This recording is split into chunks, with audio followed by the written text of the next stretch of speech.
Pemirsa, kericuhan saat sidang kasus pencemaran nama baik di Pengadilan Negeri Jakarta Utara memicu reaksi keras dari Mahkamah Agung. MA mengecam insiden tersebut dan memerintahkan Ketua PN Jakarta Utara untuk melaporkannya kepada aparat penegak hukum.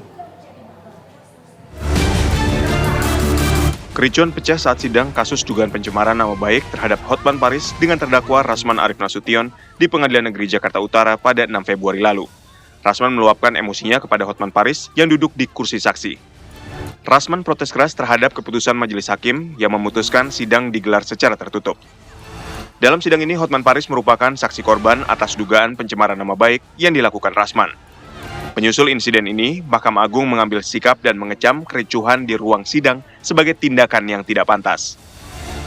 Mahkamah Agung selaku pelaksana kekuasaan kehakiman tertinggi yang dijamin konstitusi mengecam keras kegaduhan dan kericuhan yang terjadi di ruang persidangan Pengadilan Negeri Jakarta Utara, karena tindakan tersebut merupakan perbuatan tidak pantas, tidak tertib, yang dapat dikategorikan merendahkan dan melecehkan marwah pengadilan atau contempt of court.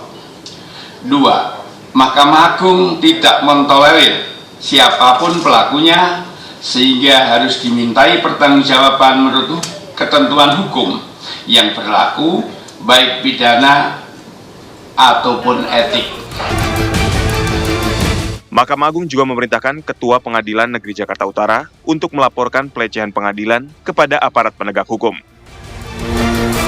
Mahkamah Agung akan memerintahkan kepada Ketua Pengadilan Negeri Jakarta Utara untuk melaporkan kejadian contempt of court tersebut kepada aparat penegak hukum dan sekaligus melaporkan oknum advokat tersebut kepada organisasi yang menaunginya dengan permintaan agar oknum tersebut ditindak tegas atas pelanggaran etik yang dilakukan.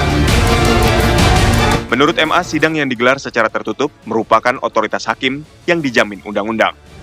MA berharap kejadian serupa tidak terulang kembali sehingga dapat menjaga marwah dan wibawa pengadilan. Dari Jakarta, tim TV One mengabarkan.